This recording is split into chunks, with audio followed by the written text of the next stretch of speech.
when it comes to healing yourself, this is what nobody tells you about because they just don't know.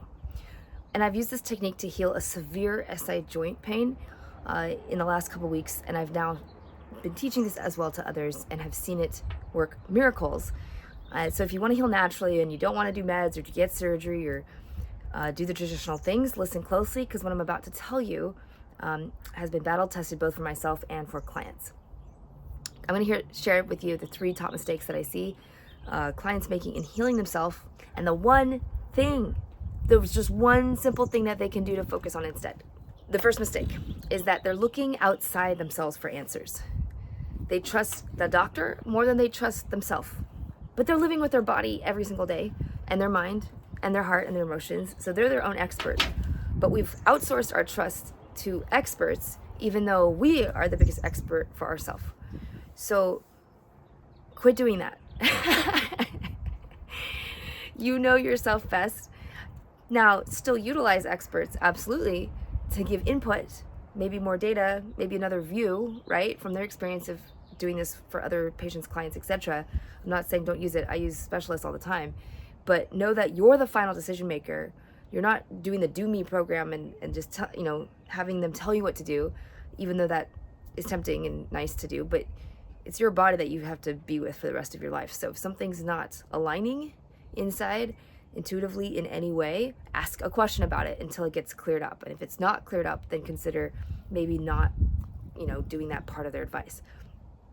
So again, use specialists. It's kind of like AI. You don't let it do all the work for you. You still have to think before you're using them as a resource. And then you have to evaluate after you get the input.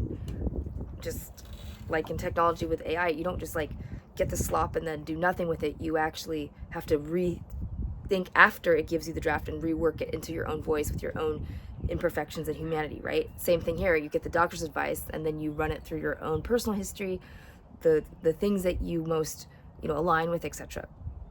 So please be your best advocate for wellness. The second mistake I see people making is they're asking the wrong questions. So instead of asking how do I fix this pain, which is very reactive, take a step back and just ask what stressors might be causing the pain. Get to the root. Be your own coach. Ask yourself the right questions. Trust your own inner wisdom.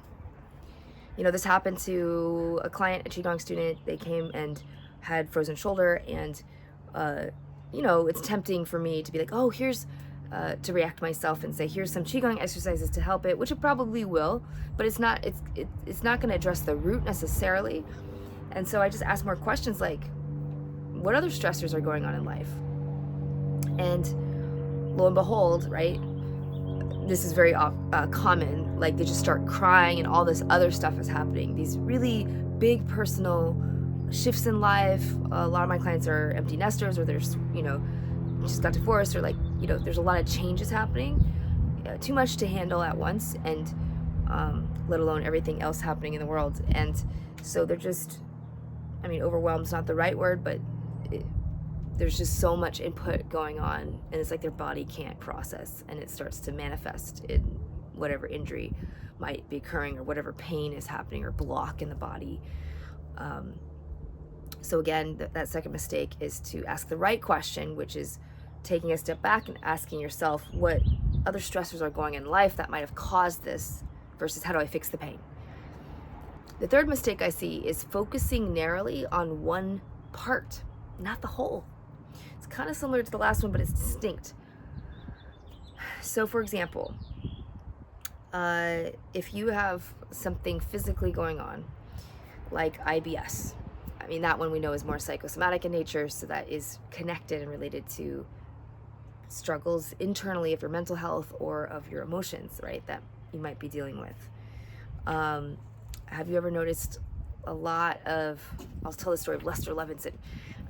This is a guy that had stage 4 cancer, was told he had 6 months to live. Doctor's like, we've done everything, they did the chemo, they did all the things. I'm sorry, but there's nothing left. So he's like, okay. On his own, he realized he could just make a list of all the people in his life that he wasn't complete with, because he was thinking he was going to die. I should make amends kind of thing. So he goes through meticulously, one by one, and does the real work, the emotional inner work of forgiveness, of making peace, and maybe apologizing, whatever may have been there, whether they're dead or alive, with different relationships. And in doing that work, the man lived another 30 years. And he actually created the retreat center that I go to all the time for my own training, and is the same retreat center that my energy teacher master then came and took over when he passed away after 30 long, much more vitalitous years. And then my teacher brought in his community from Korea, and then now it's this wonderful haven and healing center that provides tons of different trainings. So again, mistake 3 is just focusing narrowly on one thing with blinders, versus again looking back at the whole picture and looking at not just your physical ailment, but what is going on, again, emotionally, mentally, and so on. So bring this home on this third mistake is you want to treat yourself like an ecosystem. So just like nature, you're not gonna, if a tree is dying, you know, you're not just gonna water a branch. That's like ridiculous. But that's how we treat ourselves. Like, we have one thing wrong, we kind of go treat that thing isolated instead of looking at the whole picture. For a tree, you might be like, the roots are weak because the soil sucks, or it's not getting enough light, right? We're treating the whole tree as a system. And your body is no different. Your mind, body, heart, and soul are one system. And you want to look at all of it together to see what you can do. So it's all connected. So you want to take care, if you have a pain that you're trying to heal, not just of the physical thing, but you want to take care of your mind and your heart as ways to heal from the physical pain.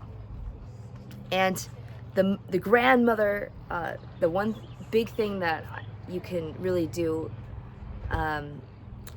is to stop fixing the pain and feel it. If I could boil down all 3 mistakes into one thing, this is it. Stop fixing pain and feel it. Feel the pain. I know, I'm telling you to feel the pain, but yes. And I learned this lesson over and over and over again. So like in my family, anger was very accepted. We're very blunt. We would get in rage fests. My parents, before they got divorced, had some crazy wild ones. So I became at home with anger in a strange way, dealing with my own rage growing up, or later on. But I actually can't recall them ever being sad. Like I literally have no memory. Like maybe fleeting sadness here or there, but it would turn into anger pretty quick. So I was never modeled sadness, so therefore I don't like sadness. Like, it's really hard for me to feel. Very uncomfortable. My husband's the opposite. So at home with sadness, has all the space in the world for sadness. Grew up, you know, a lot of his folks have bipolar depression, so it's just kind of more natural in his state, and he never saw anger. They never yelled. They still don't. So we're a good match, aren't we? We're learning from each other to have compassion for the different emotions, but stop fixing the pain, feel it. And many of you who follow me know that I recently had this huge SI joint, sacroiliac joint. It's like the bone right between the hips, the back. It's like your sacrum area. So it's not your tailbone, it's not your lower back, it's like the middle, that sacrum area. And I had a horrible injury from my personal trainer session where I was trying to get back stronger after pregnancy, and your pelvic ligaments like loosen up to make room for the baby, and then even your abs split apart, so everything's really weak. And I was strengthening it so I could do a push-up again, or a sit-up, because I couldn't.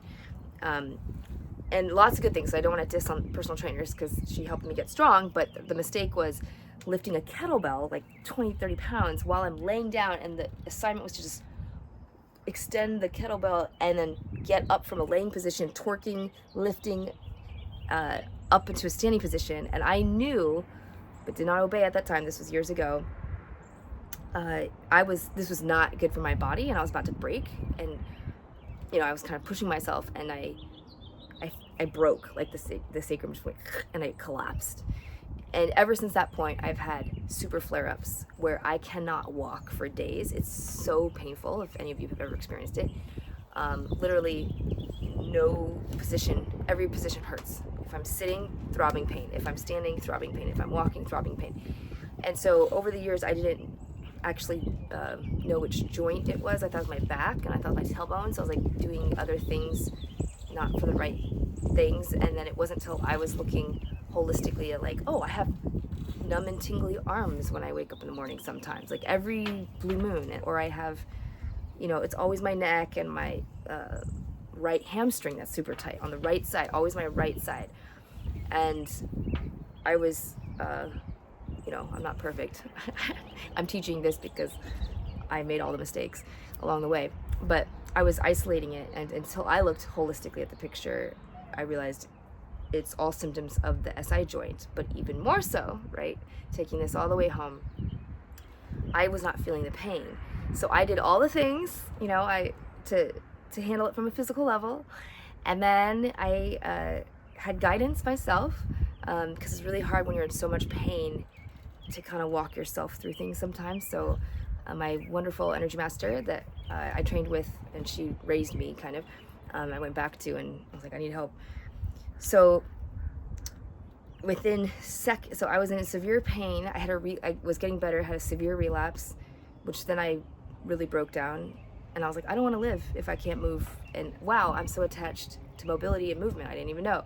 And that's kind of my identity. I didn't know like how bad this was going to be and blah, blah, blah. So I was having like an emotional crisis because I knew I'd heal, but like how long and what did I have to cancel in the meantime? And then I had a session, and she had me just feel the pain. That was like all we did on the call.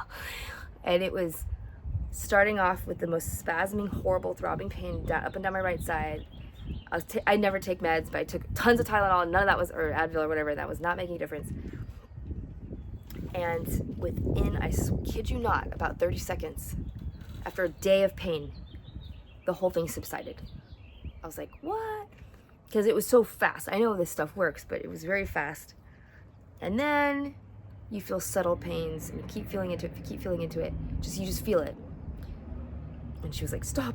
She's like, don't do something with it. Just say thank you. Like nothing else. That was the hardest part, is doing nothing with it. I wanted to say I'm sorry. I wanted to like do things with it. And I just, nope. Just feel it and say thank you. And then eventually I did talk to parts, like the pain, like what's your message and so forth, once it's settled down. When it's so loud and painful, it's hard. So once it settled down, I could talk a little more. But anyway, the point of all this is I felt it, okay? And so I had this huge dramatic increase. The next day, it was as if I didn't have any regression, and I was back to my best day from before, which made no sense.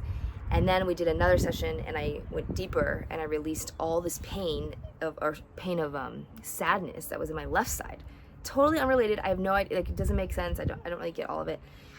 The body is very mysterious, and works in mysterious ways. But like, I felt 100%. It wasn't even releasing, because releasing implies you got to get rid of it. It's bad. No. The sadness, like, it's my friend, it's my guide, it's my teacher. The sadness is like, you know, the first thing was to flip the script of like, life is for me, remember? So what is the lesson of this craziness, of this severe relapse?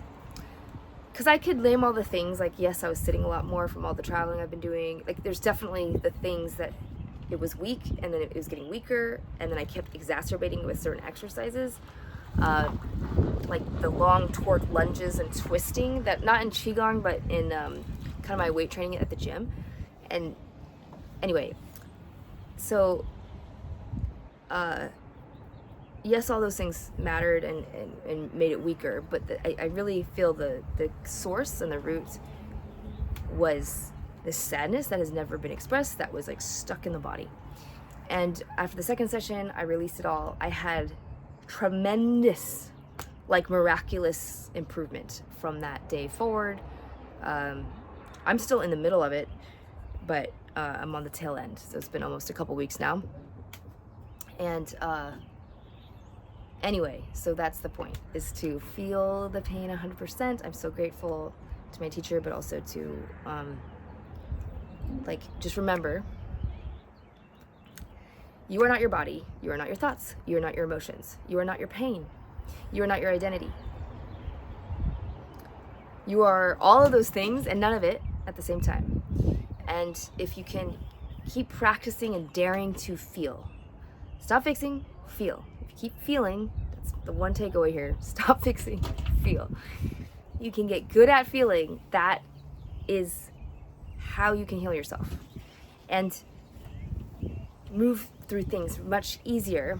And I'll put a link in the description below where you can really practice daring to feel from many different angles through movement. I find movement's a wonderful aid in being able to go within and feel. So we have a 5-day vitality challenge that each day we'll look at how to feel inside more easily with different angles, different ways of going inside. And then that's going to help really ground you in knowing the energy principles of feeling. Okay, that's what I have. Thanks. Bye.